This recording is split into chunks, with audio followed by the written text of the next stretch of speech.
उत्तराखंड के 22 साल के इतिहास में पहली बार विधानसभा से दूर हैं हरक सिंह रावत। चुनावी राजनीति से भी इस बार उन्होंने दूरी बनाए रखी, खुद चुनाव नहीं लड़ा। माना यह जा रहा था कि उनकी बहू अनुकृति गुसाई उनकी राजनीतिक विरासत संभालेंगी, लेकिन वो भी लैंसडाउन से चुनाव हार गई। अब सवाल इस बात का कि हरक सिंह रावत का भविष्य क्या होगा, आगे वो क्या करेंगे। इन तमाम सवालों के बीच हरक रावत ने एक बार फिर कांग्रेस की बेचैनी, परेशानी बढ़ा दी है। हरक सिंह रावत ने अपनी दावेदारी पेश की है और उस दावेदारी के बाद कांग्रेस खेमे में खलबली होना तय है। कांग्रेस को लड़ाएंगे ना, कौन लड़ेगा तो पार्टी तय करेगी। वहां से मैं थोड़ी तय करूंगा। देखिए पार्टी में इच्छा क्या है, अपनी इच्छा, जैसे पहले आपने अपनी इच्छा व्यक्त की ना, विधानसभा चुनाव नहीं लड़ूंगा, इस बार लड़ेंगे लोकसभा? नहीं, मैंने लोकसभा के लिए कम मना करा। मैं भाजपा में होता, भाजपा मुझे लोकसभा देते, मैं लड़ता। कांग्रेस लोकसभा लड़ाएगी, मैं जरूर लड़ूंगा। मैंने विधानसभा के लिए मना किया। सीट मुकर्रर कर ली कोई? भाजपा अगर अब देती है आपको सीट मुकर्रर कर ली? देखिए मैंने भाजपा में भी कांग्रेस में भी विधानसभा चुनाव लड़ने के लिए मना किया था।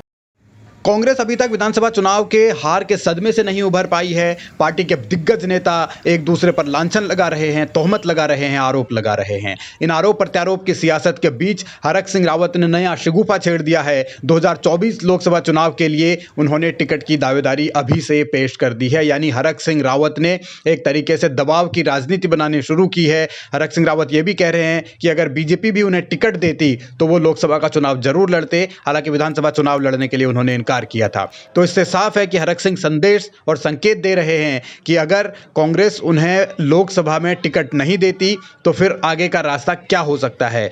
भले ही कांग्रेस के भीतर हरक सिंह रावत अभी हाशिए पर हों, लेकिन अपने राजनीतिक दांवपेच के जरिए हरक सिंह बार बार सुर्खियों में आ ही जाते हैं। और इस बार उन्होंने अगर लोकसभा चुनाव के लिए टिकट की दावेदारी कर दी है तो इसका सीधा सीधा मतलब यही है कि वो तैयारी में अभी से जुट गए हैं। अब पार्टी क्या करेगी क्या नहीं करेगी ये सब वक्त बताएगा, लेकिन हरक ने खुद को तैयार कर लिया है। अब सवाल यह है कि हरक के इस दबाव की राजनीति के बाद कांग्रेस के भीतर क्या असर पड़ता है, क्योंकि भले ही अभी चुनाव बहुत दूर हो, लेकिन जिस तरीके से हार 2022 के विधानसभा चुनाव में हुई है, क्या 2024 में भी कांग्रेस को इसी तरीके का होता हुआ देखना चाहेगी या फिर रास्ता एक समाधान का निकालना चाहेगी। तो उन तमाम पहलुओं पर हरक सिंह रावत की टिकट को लेकर दावेदारी बतलाती है कि कांग्रेस के लिए हालात आगे भी चुनौती वाले रहेंगे। कौन लड़ेगा तो पार्टी तय करेगी। वहां से मैं थोड़ी तय करूंगा।